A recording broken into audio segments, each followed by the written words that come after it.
Who's your favourite football player of all time? As a Chelsea fan growing up in the 2000s, I was spoilt for choice. Gianfranco Zola was the first player I can remember getting excited to see, and the club was littered with legends in the coming years, such as Drogba, Lampard, Hazard and Terry. It's an odd thing to say then that the man I look back at most fondly is none other than the scrappy, versatile defender Cesar Azpilicueta. Watching him play filled me with the same feeling that those terrible grind-set motivational posts on Instagram are meant to inspire in you. If your favourite football player of all time is Ronaldo, Messi, Salah or Saka, then I might not be able to fully change your mind. I do, however, hope to share what I love so much about the underappreciated utility player, and try to take them from cult hero to superstar in your mind. After all, some of the best players of all time, such as Ruud Gullit, Javier Zanetti, and Philip Anthony Jones, could all be described with this humble label. And what am I defining as a utility player? Well, it's far from a rigidly defined term, but the line I draw in my mind is somebody who can play 3 or more meaningfully distinct positions. I'm sorry, but being able to play as a central midfielder, an attacking midfielder, and in the pivot does not qualify you for this prestigious label.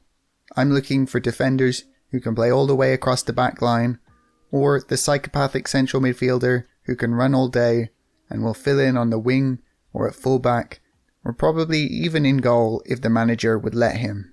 I'm also incredibly skeptical of counting a player like a Gabriel Jesus as a utility player, as the front 3 positions are so similar, especially as of right now in modern day football. Perhaps if you can play up front, out wide and in central midfield, I might count it, but if you merely play across the front 3, then you aren't a utility player. I'm sorry, I don't make the rules, except in this very specific situation where I am fully in control of arbitrarily creating the rules. This is the only objective way to define a utility player. There are some traits, however, which nearly always come with the role. There's the obvious willingness to repeatedly move around and accept a more uncomfortable position with potentially worse individual performances. That ability to put ego aside is not necessarily a common trait, especially amongst those at the highest levels of the sport. It's also a professional risk for these players, as a poor stint of individual performances, even out of their favoured position, could lead to a loss of millions in future contract negotiations. The football IQ that is required to be able to switch positions from week to week can also not be understated. If you're lucky enough to have never had to play a position that you're not used to on the football pitch, then the closest thing I can compare it to is starting to brush your teeth with your wrong hand. You know what you're supposed to be doing, but everything is clunky, slow, and takes an extra second or 2 to get right. The ability to be able to overcome that and play in multiple spots at an incredibly high level should not be understated. A utility player is also unlikely to be the most skillful player on the team. Why? Well, if you have Lionel Messi, you're not going to use him to plug a gap at right back, are you? It's too big of an opportunity cost. The utility player instead tends to have the aforementioned football IQ, the work rate, the teamwork, along with the trust of the manager to do the job at a high level without causing any drama or kicking up a fuss. It's not all just about an appreciation for a player who is a humble hard worker, however. A good utility player can be an invaluable asset to any team. Some of the best teams in Premier League history relied heavily on these kinds of players to help round out their squad. And we'll start with my aforementioned favourite player of all time. He was an unheralded signing at the time for the price of £7 million from French club Marseille. Azpilicueta proceeded to play for Chelsea for 11 years, making nearly 350 appearances. In his first year at the club in 2012, he made 48 appearances on the right-hand side of defence. The following year saw Jose Mourinho's return to Chelsea, and Azpilicueta usurping an ageing great in Ashley Cole on the wrong side of defence. In 2014-15, he fought off an incredibly high-quality signing in Felipe Luis to keep his position on the left, and he was part of a squad that won the league with 37 appearances at left back and 5 at right back. A more even split of 30 games at left back and 18 at right back the next year was followed by a title-winning campaign under Antonio Conte, where he played a completely new position of centre back in a back 5 for the majority of the year. This would also end up being the position that he'd play as he captained Chelsea to their second Champions League win over Manchester City in 2021. Azpilicueta even started his career at the youth level as a striker, before moving slowly back down the pitch to right wing and then eventually his most natural position, right back. The value of having a player like Azpilicueta at the club is clear to see, as he survived the coaching carousel at Chelsea, with multiple coaches recognising his worth to the squad and using him to plug various gaps in the squad across a 10-year span. The more intangible traits were also clearly present with him, as he was a regular captain and a natural leader, even during some tough years for the club. He even has this bizarre degree from Longford College of all places. And I'm Irish and I barely even knew this place existed. I'm pretty sure it's some kind of dodgy degree mill, but I can't say. Allegedly, all that crack. Azpilicueta is the most famous example in Chelsea's recent history, but it's far from an isolated phenomenon. John O'Shea was a key piece in the back half of Ferguson's career. He played all the way across the back line, as well as occasional appearances as a holding midfielder. He was a frequent fixture on the left side of defence when Manchester United racked up a record 14 clean sheets in a row in the 08-09 season, before switching to the right side of defence to start a Champions League final. A sure sign of the faith that Ferguson had in him.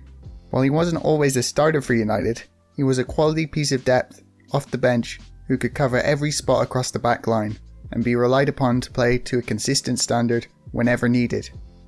He even made appearances in goal as an emergency fill-in after United had used all their subs, and as a big man to aim for up front when desperation hit. Ferguson greatly appreciated the versatility that a player like John O'Shea offered. He said that I could play John anywhere. He has great passing awareness, 2 good feet, he is quick and he is balanced. He's athletic, big, and gets around well.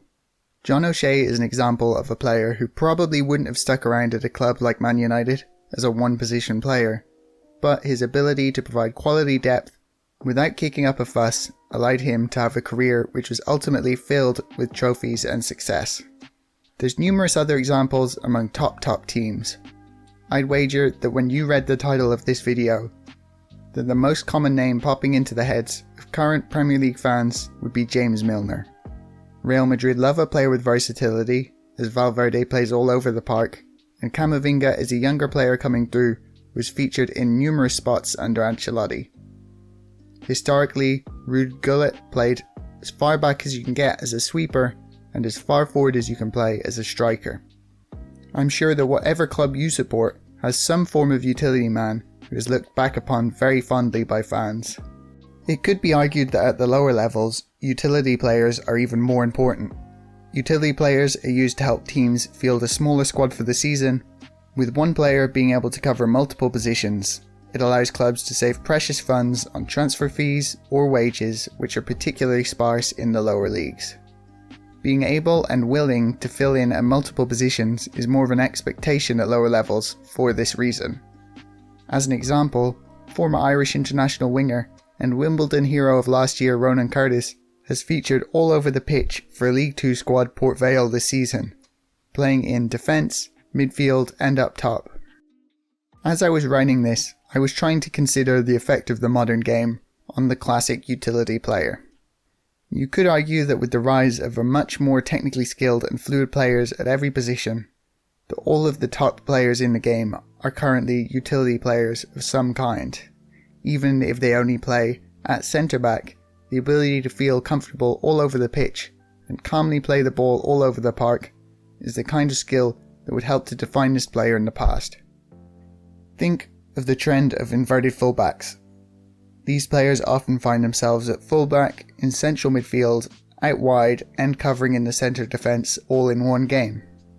You could also argue, however, that with the size of squads at the top level, the players don't need to play more than one position very often anymore.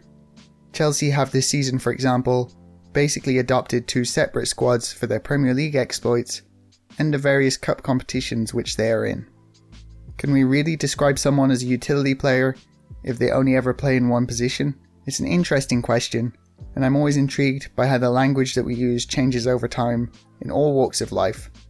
Things change especially quickly in sports, where changes in tactics and playing styles accelerate the need for adjustments to be made. It remains to be seen whether we'll even be using the phrase Utilityman in a couple of years. The thing is, I can look at someone like Erling Haaland and appreciate him for what he is, a force of nature. Like your much better looking mate, he's just born to score. I can't imagine myself doing the things that he's doing. It's just not a physical possibility for me. But when I watch James Milner at the age of 38 patrol Brighton's midfield, there's not necessarily anything there that you can point to that I couldn't do. That maximisation of talent is nearly as intoxicating to me as a natural born footballer and entertainer like Dimitar Berbatov or Del Taarabt. Jose Mourinho once famously said, in Chelsea circles at least, that a team of 11 Aspilicuetas would probably win the Champions League, because football is not just about pure talent. If that doesn't sum it up perfectly, then I don't know what does. And there's no better manager to illustrate the point than Jose Mourinho. A manager who was easily at his best when he had a squad of players who weren't necessarily the most talented, but who were ready to run through a wall for him and fully commit to the task at hand. The utility player is a story of a player doing absolutely everything he can possibly do to help the team to win, and that's an attitude that I can get behind, especially in the modern day. Ultimately, I'd say I'm not alone in my enjoyment of this kind of player. While I may have more love in my heart for the utility man than most, this attitude tends to go over extremely well with fans, for obvious reasons. The willingness to fly into a challenge, track back hard, and make sacrifices for the team is a sure way to ingratiate yourself with a fan base. Indeed, if you look through the list of cult heroes at any club, these kinds of players are overrepresented. I'm just here to try and take them up from that level of cult hero and make you appreciate them as much as any other player in your team. Thanks very much for watching. I'll see you next time. Do do do do do do do do do do do do.